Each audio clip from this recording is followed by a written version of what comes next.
Hey everyone, welcome back to the Hunt Fish Live podcast. Today, I've got an exciting episode lined up. Last week, I hit the water for a few fishing trips after some of my favorite fish to catch in the spring, steelhead and walleye. So whether you're gearing up for your next adventure or just looking to hear some fishing tales, turn up the volume and grab a seat. Let's get into it.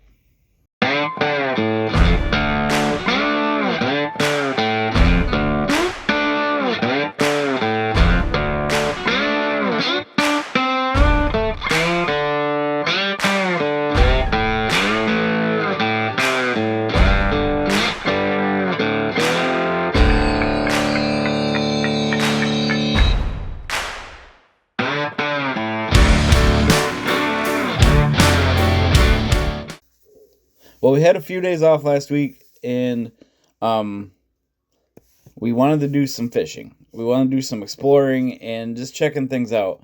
So we headed to a river that we had never been to before, never fished before, nothing. I've known where it's been for a long time, and I've seen where people fish at a dam, but never done any exploring as far as access points or fishing. So, we were gonna ice fish, but the lake that we were gonna go to was garbage, and so we actually had everything packed in the car. It was a Wednesday. We had Wednesday, Thursday, Friday to do some fishing and stuff. So we had our bluegill stuff, like panfish stuff for open water. We had steelhead stuff, and we had ice fishing stuff because we didn't know what we were going to get into. We knew that we had the whole day to fish. So ice fishing didn't work out. Our open water panfish spot didn't work out because it still had ice on it, and the only thing left to do was hit the river. So we opened up Google Maps and found a bridge where it crosses, and we went and checked it out. It looked like you could park on the side of the road, according to the map. So that's what we did. You could see there was a path where people had walked down to the water to fish, and we were still in the road right away, so it was legal to do so. So we did. We parked, grabbed a steelhead rod, and headed down. We were on a gravel flat in the middle of the river, but on the two sides it was deep, and there's a bridge, and I like steelhead fishing bridges. So the water was kind of high. It was raining, it was raining, and it had just rained, so we didn't know what we were going to get into. Made some casts, just try to put together a little map in our minds of what the bottom of the river looked like right there in the type of area that we were fishing. Got a good idea. Fish for probably, 45 minutes or so, and some old timers came up, and they were looking to get in the water. We had other places we'd go check out. We checked out 7 spots on the river that day. Did some fishing. The water was high and fast, kind of cloudy. There was probably only 6 inches of visibility, and for you steelhead guys and gals, you know that is not not ideal. We did have a couple taps on our jig and wax worms at one of the spots, so we knew we had the right idea. We knew we were in the right spots, and we just needed better conditions. We ended up at the dam in town where the fish, where the steelhead and the migratory fish stop because they can't get through. I fished for a little while there, and it started raining, so we headed home.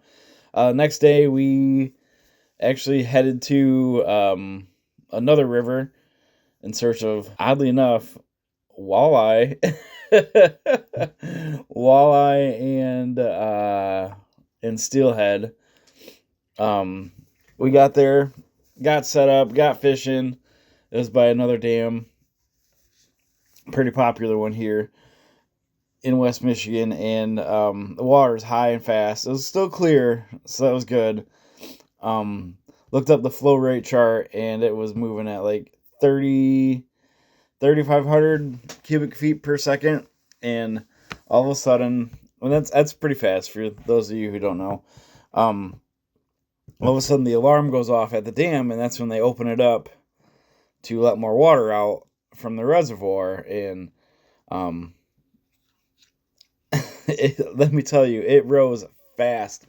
It got probably, I don't know, it rose probably 6-8 inches in a matter of a couple minutes, and the water was rushing. It was almost 4,000 cubic feet per second, and it was moving. We were steelhead fishing at that point, or my wife was steelhead fishing. I was walleye fishing. I just had a jig and a swim bait, representing a minnow or whatever. So we moved downstream to another spot, and that was a little better. The water moved a little bit slower through there. I actually had a walleye on within my first 10 casts. That was pretty sweet. I didn't know what to expect. I thought it was a snake at first, so I just lifted up my rod tip to feel if anything was there, like I always do, and a couple of head shakes. I'm like, oh, so I started reeling it in, and got oddly angry that there was no net nearby, but I wasn't even close to being ready for a net. The fish popped off, but that was the only fish we had on there. We ended up going and checking out another spot downriver, a few other spots downriver. I think we checked out 4 that day. No fish, but it was cool learning a little bit about what we could be getting into.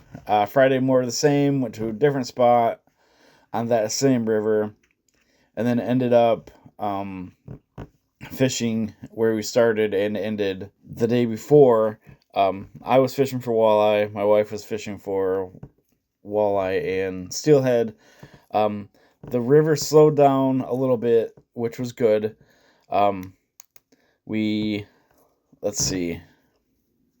We didn't have any luck on the Friday, but we had a great time.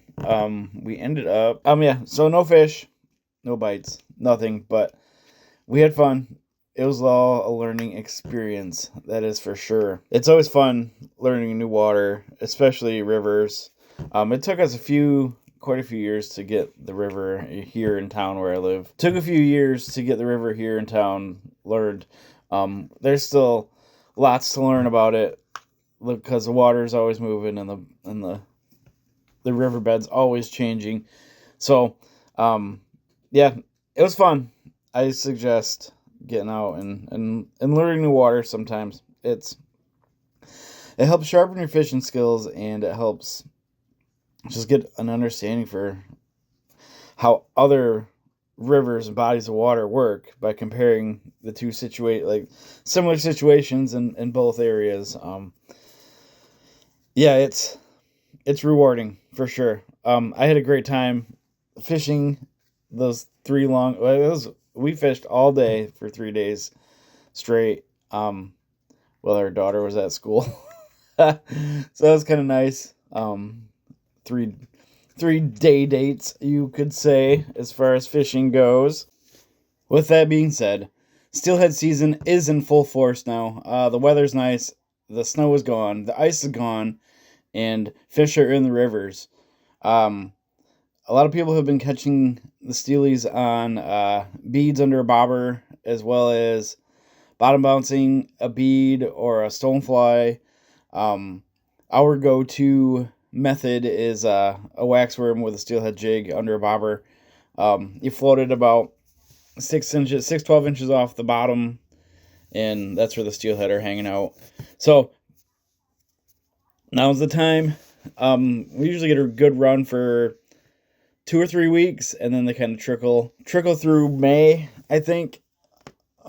Great time to be out on the lake, on the river, especially for us. Like, now that we figured it out, it took us a few years to get the river in town dialed in, but we can go pretty much any time of the day, except for when it's days like today where the sun is high. There's no clouds in the sky. It's that stereotypical bluebird day. Steelhead don't seem to appreciate that too much, but what are you going to do? Get out when you can, for sure. Lakes are ice-free. I've been seeing boats out on the lakes around here lately, so it is time for me to get the bass tracker cleaned up, dialed in. I've got a couple new fish finders I'm adding to the deck this year. I had a Humminbird Helix last year, and it stopped working for some reason, like early in the season. So Corey and I did not have electronics for most of our tournament season, which kind of sucked. This year we have a Lowrance for our main unit up front on the bow, and I think I'm getting a little Garmin to go by the console. Definitely an upgrade on both for sure.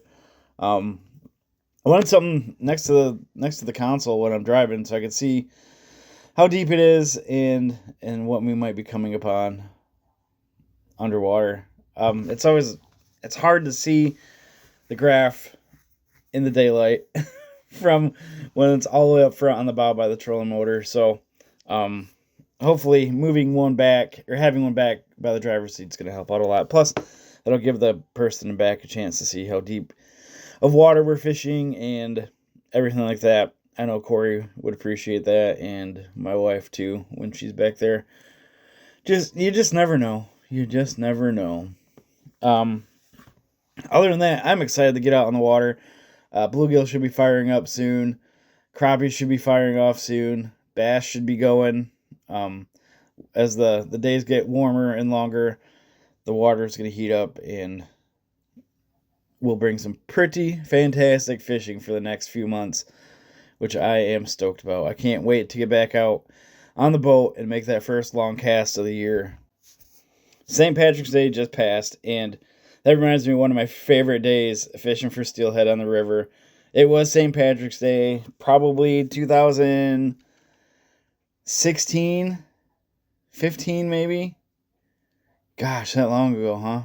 2025. Oh man, it might not have been that long ago, but there's a hole that we like to fish under this bridge, and we went down there after having dinner on St.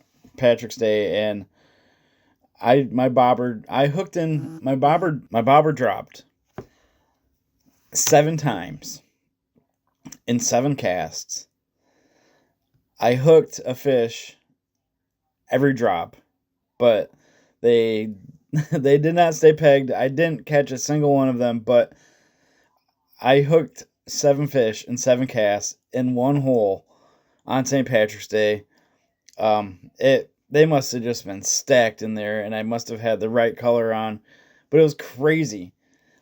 I always fish that hole every time I go down there in hopes of that happening again, but sometimes things just don't go how you want them to do or want them to go. I can only hope that happens again because that was so much fun. I think we ended up catching 2 that day, which was really cool. It was still when we were kind of learning the river a little bit, so to have that success felt amazing. It let us know that we were doing something right, and we're going to be productive fishing in that spot for years to come.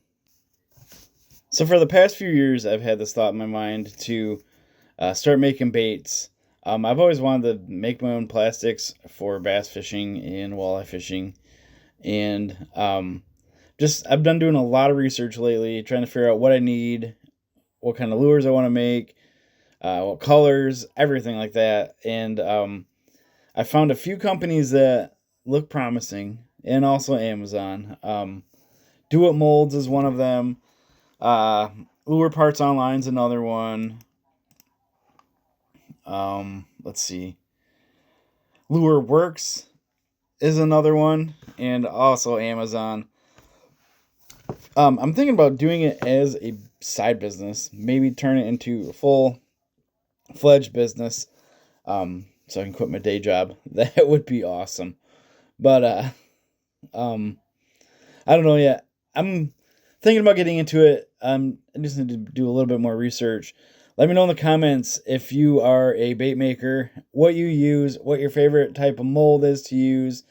I don't think I'm gonna go with open pores. I think I'm gonna go injection all the way. They're a little more pricey, but I think the quality would be a little bit better. Let me know your favorite bait to make at home, and if you sell them. Yeah, it's a whole new world, and it's pretty exciting. There's a lot of info out there, a lot of YouTube videos, everything like that. So I've got my homework cut out for me, but we will see. It's something I'm interested in, and it excites me. So might as well take the plunge, right? I just wonder if it'll be worth it, or if it'll be too hard, or take too much time. But I guess anything like that could go that way. You just have to make the time and do your best to be successful. I'm really looking for the perfect creature bait mold, because that's what I really want to make, creature baits, because I love fishing creature baits. Even ask anybody that's never bass fished with me, that's all I pretty much use. But I understand that you have to, in order to be a successful bait maker, you have to make a lot of different types of baits. So I'm going to end up making everything, of course. I'm just looking for the right creature bait. I don't know if I'm going to have to mold the one that I have here and modify it a little bit and make something out of silicone or plaster or something, but I don't know. I'm not ready to pull the trigger yet, just because I haven't found something that I like and would use.